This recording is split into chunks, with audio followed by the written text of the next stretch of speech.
What internet marketing expert should you spend your valuable time listening to? Listen to someone who has over 20 years of web marketing experience and hundreds of website marketing success stories. That man is Aaron Sparks from Site Strategics. And this is Edge of the Web Radio. Okay.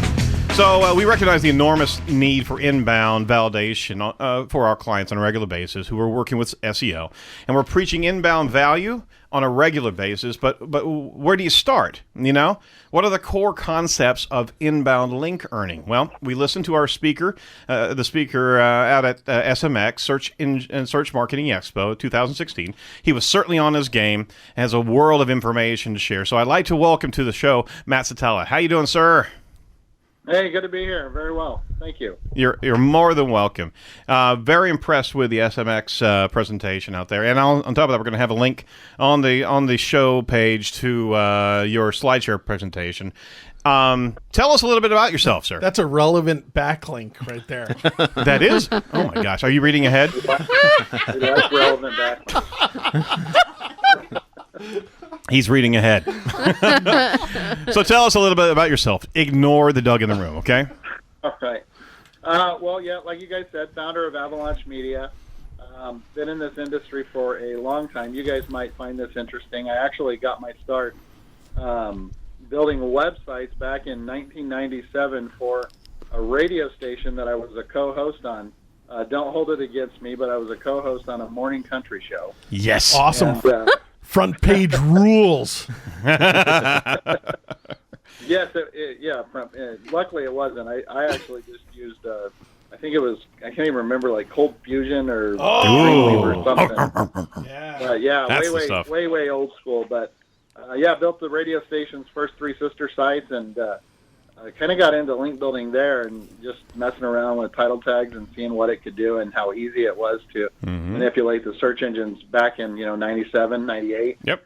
And just fell in love with it, and the rest is history. But I've been doing this for a long time. Avalaunch, we have about almost 40 employees now. We're Arizona and Utah based. Ah, okay. I'm actually in Arizona. Oh! Our office and all our employees and everybody are in Utah. I just travel a lot, so got it. I got partners that run it up there, and yeah. Very cool. Very cool. So we got to ask you about the name Avalaunch. Where did that come from? So that was a fun one. We started, back when we, and I say we, my partners and I, we had a bunch of different things going on, different e-commerce businesses and stuff, and we were running under the name Dream Systems. And when we started doing the getting more clients and we brought everything together, the thought process was, let's just stick media on the end of that. So we were Dream Systems Media, real creative for a while, and then we started, getting bigger and bigger, working with bigger clients, and when it confused people, when people were asking us, "Now, you guys set up home theater systems?" or, we kind of figured it was time for a name change, and I was a little slower on the whole thing because, I'd put my blood, sweat, and tears into the other one, and I felt that it was still okay.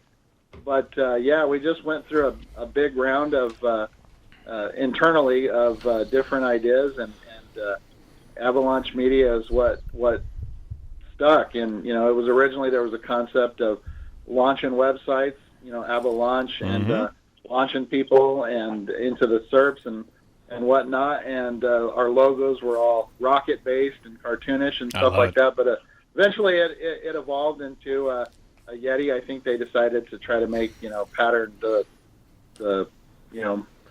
mascot after me. But and I do believe that 73% of your staff believe in Yetis, don't they? They do. Yes, you must be checking up on us. Yes. That number might be more now because we're updating that. Gotcha. Yeah, really cool infographic as part of your About Us section. That was neat. So what were your thoughts about SMX this year? That was a great show. Yeah, the only bad thing about it is when you're there by yourself, you can only hit one session at a time. And, Yep. And you always miss a lot of great sessions, or I can't remember which one it was at this moment, but there was one that was going on the same time that I was speaking on this link building fundamentals, and I really wanted to go to it. But yeah, just everyone that I went to, great information over it all. Seemed like everybody brought their A games. Definitely a show I recommend. Yeah, absolutely. That was our experience as well. It was a lot of good information. We're certainly going to come back there next year. Well, I want to talk to you about your presentation this year, and we certainly we're going to talk through this segment as well as the next segment about this. Did you find that there's low education in regards to inbound link building?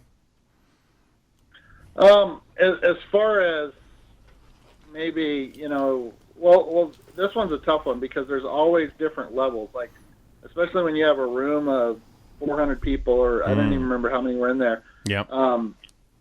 Obviously, it was a boot camp session, so your hope is, because of the content that you prepare, or at least that I prepared in this one, was more geared for people that are brand new getting into this. But you always have a mix of people that have been doing it for a while. And so I guess the best answer to that would be, I think most people still don't know how to do it right. Mm-hmm. They think that they read an article somewhere, probably not from a place that they should have read, and it's crazy how many it's 2016, and I'm still getting emails from people about building me 500 directory links or 30,000, what, you know what I mean? And so there's lots of confusion out there. You get an email from, hello, insert name here. Oh, no. All right, so I'm going to call names here, and Matt, you're going to love this one. So this is the exact email that I received today, and I put it on Facebook this morning. Are you ready? Hi, Douglas. Yep. My name is Rachel from HubSpot. I read your article about, quote, mobile sales tools, unquote, and thought I may be able to help you expand it further. You mentioned a few sales tools throughout your post, and I think your readers would find our free CRM helpful tool. If you do decide to add it to your post, here's the link. Let me know if you're interested, if you need any more info on our CRM, and I'd be happy to supply you with it. HubSpot. Oh my Great God. example of how not to do it. Exactly. Thank you, Matt. That's what they're trying to do, right?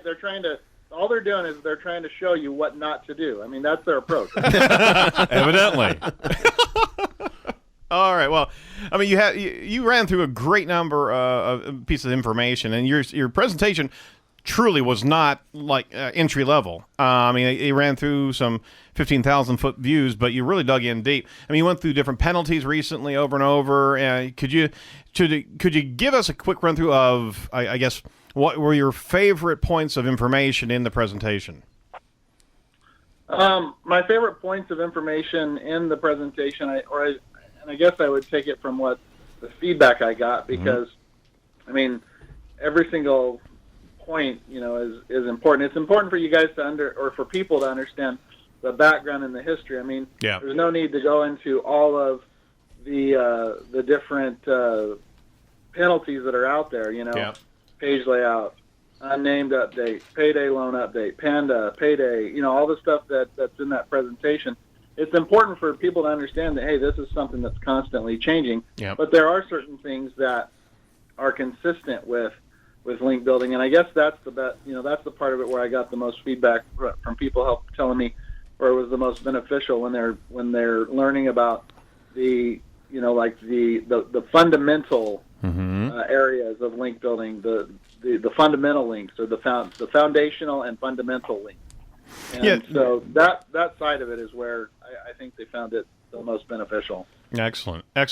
Well, you know what we're going to do here is we're going to close out the segment, and then we're going to jump right back into really getting into the fundamentals and getting into different ways of getting links and the different tactics that you presented in your presentation this year at SMX 2016. So everybody, stay tuned. Okay, hey, we're talking to Matt Siltala. We're working breakout discussions about Disavow, and more importantly, link building tactics that you'll hear nowhere else. I want to get a head start into the if you're wanting to get a head start into new inbound validity. you've got to listen to these next segments. So we're checking out everything that Matt actually presented at SMX 2016. So let's dive into link building tactics here on the show. There's something very, very important and valuable here. All right, Matt, we're coming back around to it, and we were certainly talking about a number of discussion points inside of your presentation. And again, we're going to share that presentation on the show's site. There's a lot. You went from a 15,000-foot level of introduction and why links are so important. There's some topography and some history, right? Yeah. You sort of also to display, why links are very important. And can you describe to me the concept of relevancy when it gets down to inbound value? And in fact, you might want to give us a small sample of what was link strategy 5 years ago and why it's so dramatically different now.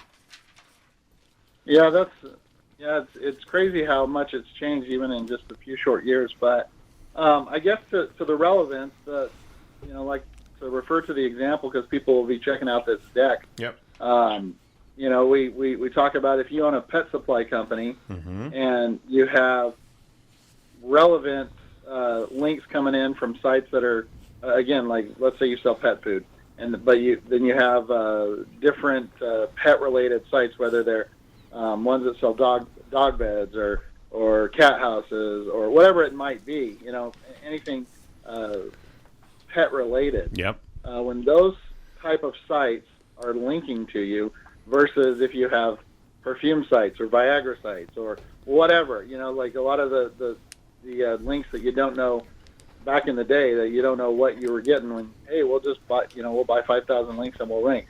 Well, I guarantee you most of those were not relevant. And so the thing about link earning and this side of it, it's not easy. I mean, we want to take the shortcut route. There's people still to this day that are tempted and they go to Fiverr and buy a bunch of links, but the problem is they're not relevant. They may work for a little while, but eventually they're going to be found, they're going to be caught, and it's going to penalize you. And so why not just spend that time and effort and money working on getting those relevant sites to link to you? And that's really what it comes down to. Absolutely. Now, you also went through just what link popularity is, and you covered quality, quantity, relevance, and anchor text. I don't want to ignore those. The quantity factor, whenever 5 years ago, it was the play just to get as many possible links at your site as possible, right? Right. And now I think the goal, and again, this is, there's nothing that people are going to miss if they go and check out the deck, but the main goals for everybody should be it shouldn't just be the quantity of links, but Absolutely. It also needs to be the quality, okay? You need to make sure that your anchors are not just back in the day whenever you were wanting to sell a pair of running shoes and you did everything you could to say running shoes, right? Even in one sentence, running shoes, whenever it doesn't, running shoes make sense, and you don't want to do that with your anchors anymore. You want to make them more conversational. Oh, I loved that point that you made in the deck. Literally, conversational links. It kind of blows the doors off of keyword strategy and trying to have so many of a particular word in your anchor text. That goes into the level of authenticity that you're really talking about here. Yeah, and a lot of this too, when people got it wrong back in the day, they were listening to what Google was saying, and the example that everybody used back in the day was, I think it was Adobe that ranked for click here. Yeah, exactly. And so, the point was, don't do that with your anchor text. It needs to be something relevant. So everyone took that as, all right, I'm just going to make sure it's keyword phrases, and then that got overused. And so one of the things that we've always tried to do is, obviously it's important to have those keywords in there, but make it more of a conversational part of it. No, I completely agree. And part of, you also mentioned in your deck, the Google reference from Google's Webmaster guidelines.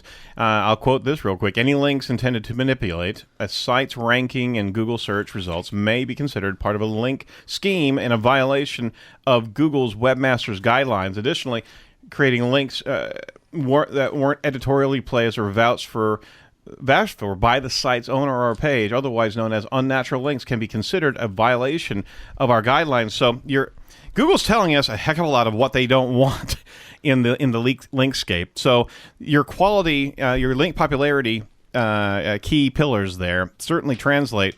But when it gets down to the penalty side of things, right? And there's a whole nother gamut, and we at Site Strategics are constantly inheriting companies that have been just link scammed to death, and they're bleeding toxicity. I mean, they are literally sometimes even de-indexed. In that space, you also talked about the disavow process, and you really did a good job of actually isolating it in one slide. We've actually had 2 or 3 shows on the disavow. Can you kind of walk through that for our listeners real quick? Yeah, so I mean, there's basically it's either going to be an algorithmic penalty, or a manual penalty. Okay, and this is where a lot of people get confused. Now, the algorithmic, it's again, well, let's first just talk about, because you talked about the disavow stuff. Yeah. But, when we're trying to clean up bad links and things like that, I really have seen a huge, I guess, what's the word I'm looking for? There is benefit to providing as much detail as you can. So when you're talking to someone saying, hey, put a document together, try to reach out to these people, document everything, do everything that you can to document it. I mean, it's absolutely what you need to do, because the more you could do, especially if it's one of the manual penalties, because they're going to want to see that you put some effort into it. You know what I mean? And absolutely. So, but basically, just getting to please referring people back to the site, but the Google penalty, it's not hard to figure it out. So, like we say, if your site has disappeared from the search results or lost ranking, or you either have a manual penalty or affected by the filters to an algorithm change. And so, manual action notice, just again, a good recommendation of why you need to have those Google Webmaster tools. I can't tell you, and I know I'm sure you guys see this too all the time, but the amount of people that you get that are like, Webmaster tools, or what is that? Yeah. They have no idea. And so, absolutely. Paying attention to that kind of stuff. I joke about it on the slide, but it's not so nice. But those are Google's little love notes to us. Well, that's the thing. We liken it to a service light on your engine for your car.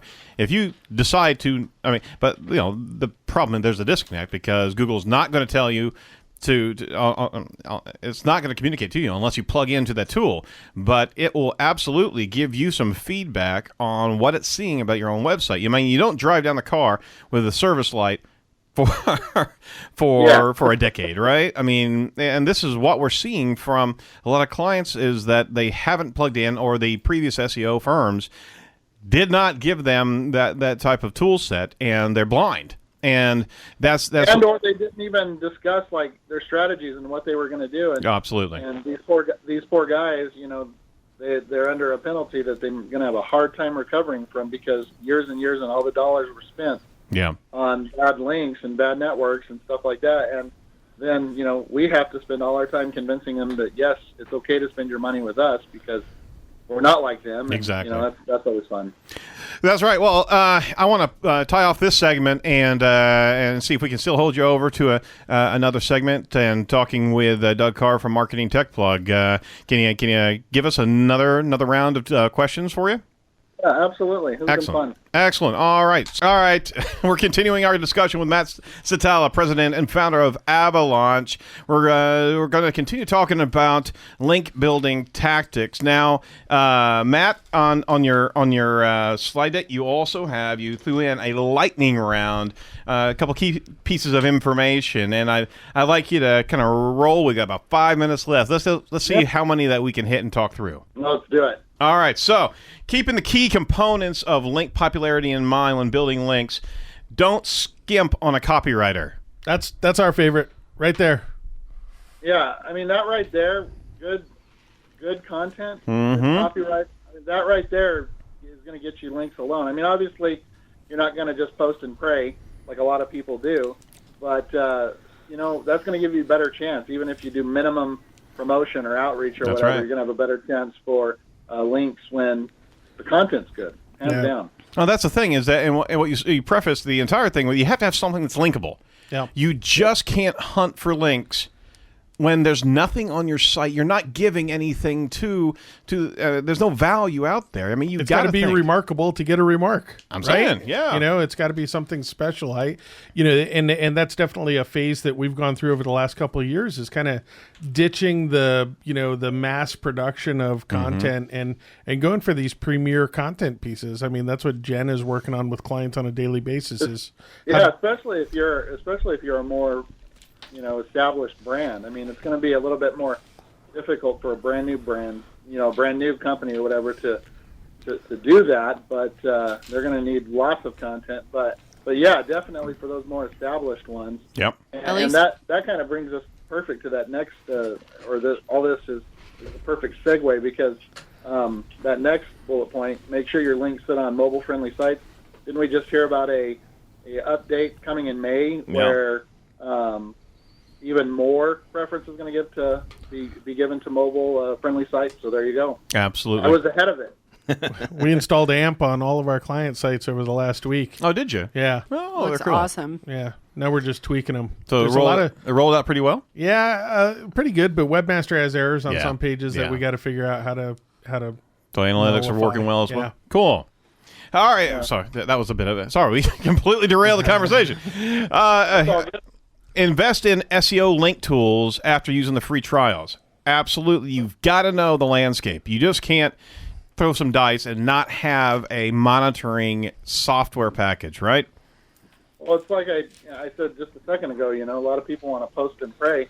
Same deal here. They don't realize what that content's doing for them. And the reason that we say invest in it after using free trials is because there may be a tool that you like better. I mean, they all do something to an extent, but you don't need to pay for them all. Yeah. Figure out the ones that work best for you. Use those. Invest in those. Those are going to be money well spent. We're a big fan of cognitive SEO. I don't know if you've used that package before. I've heard of it. I haven't used it personally. No. It shows link velocity, and on top of it, it's got a great way to actually track down the different authorities and different spam levels, and seeing lost links along the way. It's a pretty cool series of dashboard tools there. Another point you had there is create evergreen content that has been personalized for your target audience. Yeah, absolutely.